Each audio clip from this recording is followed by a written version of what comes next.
ಅಧ್ಯಕ್ಷರೇ, ಉತ್ತರವನ್ನು ಒದಗಿಸಿದ್ದೇನೆ. ರೈಟ್.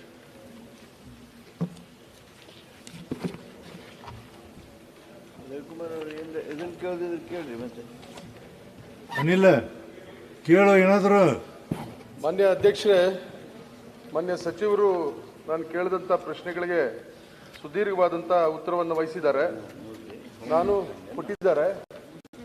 ಇವತ್ತು 1988ರಲ್ಲಿ ಆವತ್ತಿನ ಮುಖ್ಯಮಂತ್ರಿಗಳು ಮತ್ತು ಅವತ್ತಿನ ಕೇಂದ್ರದ ಕಾನೂನು ಸಚಿವರ ಒಂದು ದೂರದೃಷ್ಟಿಯಿಂದ ಕರ್ನಾಟಕದಲ್ಲಿ ಬೆಂಗಳೂರಿನಲ್ಲಿ ನ್ಯಾಷನಲ್ ಲಾ ಸ್ಕೂಲನ್ನು ಪ್ರಾರಂಭ ಮಾಡ್ತಾರೆ. ಇವತ್ತು ಆ ನ್ಯಾಷನಲ್ ಲಾ ಸ್ಕೂಲ್ ಏನಿದೆ, ಇವತ್ತು ಇಡೀ ದೇಶದಲ್ಲಿ ನಂಬರ್ 1 ನ್ಯಾಷನಲ್ ಲಾ ಸ್ಕೂಲ್ ಅಂತ ಇವತ್ತು ಹೆಸರನ್ನು ಪಡೆದಿದೆ ಮತ್ತು ಗುಣಮಟ್ಟದ ಒಂದು ಶಿಕ್ಷಣವನ್ನು ಕೂಡ ಇವತ್ತು ಕೊಡ್ತಾ ಇದೆ. ಇವತ್ತು ನ್ಯಾಷನಲ್ ಲಾ ಸ್ಕೂಲ್ ಬೆಂಗಳೂರು ಏನಿದೆ, ಇದಕ್ಕೆ ನಮ್ಮ ರಾಜ್ಯ ಸರ್ಕಾರದಿಂದ ಭೂಮಿಯನ್ನು ಕೊಟ್ಟಿರ್ತೇವೆ, ವಿದ್ಯುತ್ ಅನ್ನು ಕೊಡ್ತೇವೆ, ಎಲ್ಲ ರೀತಿಯ ಸವಲತ್ತುಗಳನ್ನು ಕೂಡ ನಾವು ನ್ಯಾಷನಲ್ ಲಾ ಸ್ಕೂಲ್ ಕೊಡ್ತಾ ಇದ್ದೀವಿ. 2020ರಲ್ಲಿ ಮಾನ್ಯ ಸಿದ್ದರಾಮಣ್ಣವರು ಈ ರಾಜ್ಯದ ಮುಖ್ಯಮಂತ್ರಿ ಆಗಿದ್ದಂಥ ಸಂದರ್ಭದಲ್ಲಿ ರಾಜ್ಯ ಸರ್ಕಾರದಿಂದ ಇಷ್ಟೆಲ್ಲ ಸವಲತ್ತುಗಳನ್ನು ನಾವು ನ್ಯಾಷನಲ್ ಲಾ ಸ್ಕೂಲ್ ಕೊಡ್ತಿರ್ತಕ್ಕಂಥ ಸಂದರ್ಭದಲ್ಲಿ ಇವತ್ತು ನ್ಯಾಷನಲ್ ಲಾ ಸ್ಕೂಲಲ್ಲಿ ಕರ್ನಾಟಕದ ಕನ್ನಡಿಗರಿಗೆ ಮೀಸಲಾತಿಯನ್ನು ಕೊಡಬೇಕು ಅಂತೇಳಿ 25% ಮೀಸಲಾತಿಯನ್ನು ಕೊಡಬೇಕು ಅಂತೇಳಿ ಕಾಯ್ದೆಯನ್ನು ರೂಪಿಸ್ತಾರೆ. ಅದಾದ್ಮೇಲೆ ನ್ಯಾಷನಲ್ ಲಾ ಸ್ಕೂಲ್ನ ಆಡಳಿತ ಮಂಡಳಿ ಹೈಕೋರ್ಟ್ಗೆ ಹೋಗಿ ಅದನ್ನು ರದ್ದುಪಡಿಸ್ತಾರೆ. ಮತ್ತು ಅದಾದ್ಮೇಲೆ ಕರ್ನಾಟಕ ಸರ್ಕಾರ ಸುಪ್ರೀಂ ಕೋರ್ಟ್ನಲ್ಲಿ SLP ಆಗ್ತೀವಿ ನಾವು. ಇವತ್ತು ಅದಾದ ನಂತರ ನ್ಯಾಷನಲ್ ಲಾ ಸ್ಕೂಲ್ನ ಆಡಳಿತ ಮಂಡಳಿ ಏನು ಕರ್ನಾಟಕದ ಕನ್ನಡಿಗರಿಗೆ ಮೀಸಲಾತಿಯನ್ನು 25% ಕೊಡ್ತೀವಿ ಅಂತ ಹೇಳಿದ್ರು, ಅದನ್ನು ಒಪ್ಕೊಳ್ತಾರೆ ಮತ್ತು SLPಯನ್ನು ಕೂಡ ಕರ್ನಾಟಕ ಸರ್ಕಾರ ವಿತ್ಡ್ರಾ ಮಾಡ್ತದೆ. ಆದರೆ ಇವತ್ತು ನ್ಯಾಷನಲ್ ಲಾ ಸ್ಕೂಲ್ ಬೆಂಗಳೂರು ಏನಿದೆ, ಏನು 25% ಮೀಸಲಾತಿ ಕನ್ನಡಿಗರಿಗೆ ಕೊಡಬೇಕಿತ್ತು, ಅದು ಯಾವುದೇ ಮೀಸಲಾತಿಯನ್ನು ಕೊಡ್ತಿಲ್ಲ ಅವರು. ಆದರೆ ಬೇರೆ ಬೇರೆ ರಾಜ್ಯದಲ್ಲಿರ್ತಕ್ಕಂಥ ನ್ಯಾಷನಲ್ ಲಾ ಸ್ಕೂಲ್ಸ್ ಏನಿದ್ದಾವೆ, ಆಯಾ ರಾಜ್ಯಗಳಲ್ಲಿರ್ತಕ್ಕಂಥ ವಿದ್ಯಾರ್ಥಿಗಳಿಗೆ ಮೀಸಲಾತಿಯನ್ನು ಕೊಡ್ತಾ ಇದ್ದಾರೆ. ಇಲ್ಲಿ ಏನಾಗಿದೆ ಅಂದರೆ ಮಾನ್ಯ ಅಧ್ಯಕ್ಷರೇ, ನ್ಯಾಷನಲ್ ಲಾ ಸ್ಕೂಲ್ ಬೆಂಗಳೂರಿನಲ್ಲಿ ಕರ್ನಾಟಕದ ವಿದ್ಯಾರ್ಥಿಗಳು ಆಲ್ ಇಂಡಿಯಾ ಎಕ್ಸಾಮ್ ತಗೊಂಡು ಮೆರಿಟ್ ತಗೊಂಡು ಅವ್ರು ಜನರಲ್ ಮೆರಿಟಲ್ಲಿ ಆಯ್ಕೆ ಆಗ್ತಾರೆ. ಅವರನ್ನ ಈ ಮೀಸಲಾತಿ ಅಡಿಯಲ್ಲಿ ತಂದು ಇಲ್ಲಿ ವಂಚನೆ ಮಾಡ್ತಾ ಇದ್ದಾರೆ. ಇದು ಸರಿಪಡಿಸಬೇಕು. ಬಹಳಷ್ಟು ಅನ್ಯಾಯ ಆಗ್ತಾ ಇದೆ. ಇವತ್ತು ನಮ್ಮ ರಾಜ್ಯದ ವಿದ್ಯಾರ್ಥಿಗಳು ಒಂದು ಉನ್ನತ ಮಟ್ಟದ ಗುಣಮಟ್ಟದ ಒಂದು ವಿದ್ಯಾಲಯದಲ್ಲಿ ಅವರೇನ ಕಾನೂನಿನ ಪದವಿಯನ್ನು ಪಡ್ಕೊಂಡ್ರೆ ಅವರ ಮುಂದಿನ ಭವಿಷ್ಯವನ್ನ ಇನ್ನಷ್ಟು ಉತ್ಕೃಷ್ಟವಾಗಿ ಆ ಸೇವೆಯನ್ನು ಮಾಡೋದಕ್ಕೆ ಸಾಧ್ಯ ಆಗ್ತದೆ. ಇದು ಬಹಳಷ್ಟು ಅನ್ಯಾಯ ಆಗ್ತದೆ. ಈಗ ಮತ್ತೊಮ್ಮೆ ನನ್ನ ಗಮನಕ್ಕೆ ಬಂದಿರೋದೇನೆಂದ್ರೆ, ಮತ್ತೆ ರಾಜ್ಯ ಸರ್ಕಾರವನ್ನು ಅವ್ರ ಭೂಮಿ ಕೇಳ್ತಾ ಇದ್ದಾರೆ. ಇವತ್ತು ರಾಜ್ಯ ಸರ್ಕಾರದ ಎಲ್ಲ ಸವಲತ್ತುಗಳು ಅವ್ರು ಕೊಡಬೇಕು, ಆದರೆ ಅಲ್ಲಿನ ಆಡಳಿತ ಮಂಡಳಿ ಈ ರೀತಿಯ ಧೋರಣೆಯಿಂದ ಕರ್ನಾಟಕ ರಾಜ್ಯದ ಕನ್ನಡಿಗರಿಗೆ ಇವತ್ತು ಅನ್ಯಾಯ ಆಗ್ತಾ ಇದೆ. ಮಾನ್ಯ ಸಚಿವರು ಅದನ್ನ ಸ್ಪಷ್ಟಪಡಿಸಬೇಕು. ಸನ್ಮಾನ್ಯ ಅಧ್ಯಕ್ಷರೇ, ಸ್ನೇಹಿತರಾದ ಅನಿಲ್ ಕುಮಾರ್ ಅವರು ಏನು ತಮ್ಮ ಆತಂಕವನ್ನು ವ್ಯಕ್ತ ಮಾಡಿದರು, ಮೊದಲು ಅದು ಆ ರೀತಿಯ ದೂರುಗಳು ಬಹಳಷ್ಟಿದ್ವು.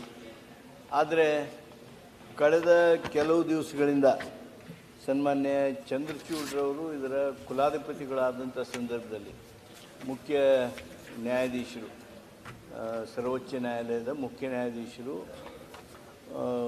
ಚೀಫ್ ಜಸ್ಟಿಸ್ ಆದಂಥ ಸಂದರ್ಭದಲ್ಲಿ ಸಮಸ್ಯೆಗಳು ಬಹುತೇಕ ನಿವಾರಣೆ ಆಗಿವೆ. ಈಗಿರ್ತಕ್ಕಂಥ ಉಪಕುಲಪತಿಗಳು ಸಹಿತ, ವೈಸ್ ಚಾನ್ಸಲರ್ ಸಹಿತ ನಮ್ಮ ಕರ್ನಾಟಕ ಸರ್ಕಾರದ ಏನು ನಿಲುವುಗಳದಾವು ಆ ನಿಲುವುಗಳಿಗೆ ಸಾಕಷ್ಟು ಸ್ಪಂದನೆ ಮಾಡ್ತಾ ಇದ್ದಾರೆ. ನಮ್ಮ ಸರ್ಕಾರದ ಹಾಗೂ ವಿಶ್ವವಿದ್ಯಾಲಯದ ಸಂಬಂಧಗಳು ಸಹಿತ ಬಹಳಷ್ಟು ಕಾರ್ಡಿಯಲ್ ಇರೋದರ ಜೊತೆಗೆ ಈಗಾಗಲೇ ನಾವು ಕರ್ನಾಟಕಕ್ಕೆ 25% ಕಂಪಾರ್ಟ್ಮೆಂಟಲೈಸ್ಡ್ ಹಾರಿಜಾಂಟಲ್ ರಿಸರ್ವೇಷನ್ ಅಡಿಯೊಳಗೆ 25% ಕೊಟ್ಟಿದ್ದೇವೆ. ಹಾಗೂ ನ್ಯಾಷನಲ್ ಲಾ ಸ್ಕೂಲ್ದೊಳಗೆ percentage of reservation also scheduled caste 15%, scheduled tribes 7.5%, other backward classes 27%, economically weaker section 10%, persons with disabilities 5%, women horizontal reservation 30%. ಇದನ್ನು ಕೊಡೋದ್ರ ಮೂಲಕ ಈಗ ಇತ್ತೀಚೆಗಂತೂ ಕರ್ನಾಟಕದ ವಿದ್ಯಾರ್ಥಿಗಳಿಗೆ ಅನ್ಯಾಯ ಆಗಿರ್ತಕ್ಕಂಥ ದೂರುಗಳು ಬಂದಿಲ್ಲ. ಹಾಗ್ಯಾವುದಾದ್ರೂ ನ್ಯಾಯಯುತವಾಗಿ ಅನ್ಯಾಯ ಆಗಿರ್ತಕ್ಕಂಥದ್ದು ಮಾನ್ಯ ಸದಸ್ಯರ ಗಮನಕ್ಕೆ ಬಂದಿದ್ದರೆ ಅದನ್ನು ನಮ್ಮ ಗಮನಕ್ಕೆ ತರಬಹುದು, ಅದನ್ನು ನಿವಾರಣೆ ಮಾಡ್ತೀವಿ. ಅದು ಅಷ್ಟೇ ಅಲ್ಲ, ಸನ್ಮಾನ್ಯ ಮುಖ್ಯಮಂತ್ರಿಗಳ ಜೊತೆಗೆ ಚರ್ಚೆ ಮಾಡಿ ನಾನು ಹಾಗೂ ನಮ್ಮ ಮಾಹಿತಿ ಇಲ್ಲ. It is headed by Patron Chief is Chief Justice of India. Yes. 7 Supreme Court judges are the directors there. No. And ಇದರಲ್ಲಿ ಏನಾಗಿದೆ ಅಂದರೆ ಎಕ್ಸಾಮಿನೇಷನ್ ಆಲ್ ದಿ ಲಾ ಸ್ಕೂಲ್ಸ್ಗೆ ಒಂದೇ ಎಕ್ಸಾಮಿನೇಷನ್ ಮಾಡೋದು. ಆಲ್ ದಿ ಲಾ ಸ್ಕೂಲ್ ಅವರಲ್ಲಿ ರ್ಯಾಂಕ್ ಮೇಲೆ ಅವ್ರಿಗೆ ಅವರು allot ಮಾಡ್ತಾರೆ. ಅದು ಕರ್ನಾಟಕ ಅವ್ರು ಕೇಳಿರೋದು ಕರ್ನಾಟಕದ ಮಕ್ಕಳಿಗೆ ಏನು ಮಾಡ್ತೀರಿ ಅಂತ ಕೇಳಿ. ನಂದು ಕೂಡ ಅದೇ ಸರ್. ಕರ್ನಾಟಕದ ಮಕ್ಕಳಿಗೆ 25% ರಿಸರ್ವೇಶನ್. ಸರ್ ಮಾನ್ಯ ಮಂತ್ರಿಗಳೇ, ಕರ್ನಾಟಕದ ನಿಮ್ದು ಏನು ಟೋಟಲ್ ಮೆರಿಟ್ ಲಿಸ್ಟ್ ಇರ್ತಲ್ಲ, ಆ ಟೋಟಲ್ ಮೆರಿಟ್ ಲಿಸ್ಟ್ನೊಳಗೆ 25% ಕರ್ನಾಟಕದವ್ರಿಗೆ ನಾವು ರಿಸರ್ವೇಶನ್ ಕೊಡ್ತೀವಿ. ಇಲ್ಲ ಮಾನ್ಯ ಮಂತ್ರಿಗಳು ದಯಮಾಡಿ ಹೇಳಿ. ಅವರು ಕರ್ನಾಟಕದ ವಿದ್ಯಾರ್ಥಿಗಳಿಗೆ ಏನು ಮೀಸಲಾತಿ ಕೊಟ್ಟಿದ್ದಾರೆ ಅಂತೇಳಿ ಅಂಕಿಅಂಶಗಳಲ್ಲಿ ತೋರಿಸಿದ್ದಾರೆ. ಇವರು all India exam, all India ranking ಅಲ್ಲಿ ಮೆರಿಟ್ ಅಲ್ಲಿ ತಗೊಂಡಿರೋರ್ನೇ ಕರ್ನಾಟಕದ ಮೀಸಲಾತಿಯಲ್ಲಿ ತಂದಿದ್ದಾರೆ.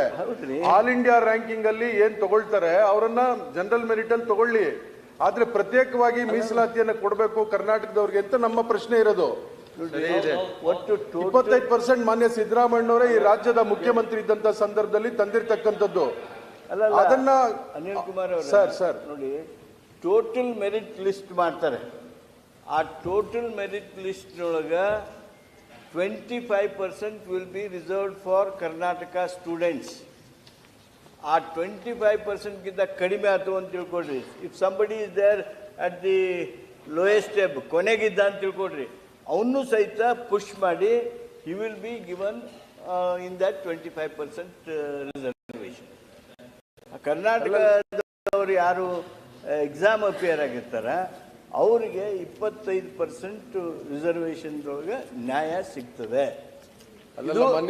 ಇದರ ಬಗ್ಗೆನೇ ಭಾಳ ಜಿಜ್ಞಾಸೆ ಇತ್ತು, ಇದನ್ನು ಪರಿಹರಿಸಿದ್ದೇವೆ. ಸಾಮಾನ್ಯ ಯಾವುದಾದ್ರೂ ದೂರ ಇದ್ದರೆ ಅದನ್ನು ಇವತ್ತೂ ಕಳಿಸ್ಕೊಡ್ಬೋದು. ಅದ್ರ ಬಗ್ಗೆ ನಾವು ಅವ್ರ ಜೊತೆ ಚರ್ಚೆ ಮಾಡ್ತೀವಿ. ಒಂದು. ಎರಡನೇದು, ನಮ್ಮ ಸರ್ಕಾರದ ಜೊತೆಗೆ ಅಷ್ಟು ಕಾರ್ಡಿಯಲ್ ರಿಲೇಷನ್ಸ್ ಇರಲಿಲ್ಲ. ಅಂದರೆ ನಮ್ಮ ಅವರು ವಿವಾದ ಐಟನೋ ಅನ್ನೋಂಗನೇ ಇತ್ತು. ಆದರೆ ಈಗ ಮಾನ್ಯ ಮುಖ್ಯಮಂತ್ರಿಗಳು ಅವ್ರಿಗೆ ಬೇಕಾಗಿರ್ತಕ್ಕಂಥ ಜಾಗೆಯನ್ನು ಕೊಟ್ಟರು, ಸಾಕಷ್ಟು ಅವ್ರಿಗೆ ಬಲ ತುಂಬುವುದನ್ನು ಮಾಡಿದರು. ಚಂದ್ರಚೂಡ್ ಅವರಿದ್ದಾಗ ಮಾನ್ಯ ಮುಖ್ಯಮಂತ್ರಿಗಳಿಗೆ ಪತ್ರ ಬರೆದಿದ್ದರು. ನಾನು ಹಾಗೂ ಉನ್ನತ ಶಿಕ್ಷಣ ಸಚಿವರಾದ ಸುಧಾಕರ್ ಅವರು ಮುಖ್ಯಮಂತ್ರಿಗಳಿಗೆ ಮಾತನಾಡಿ ಆ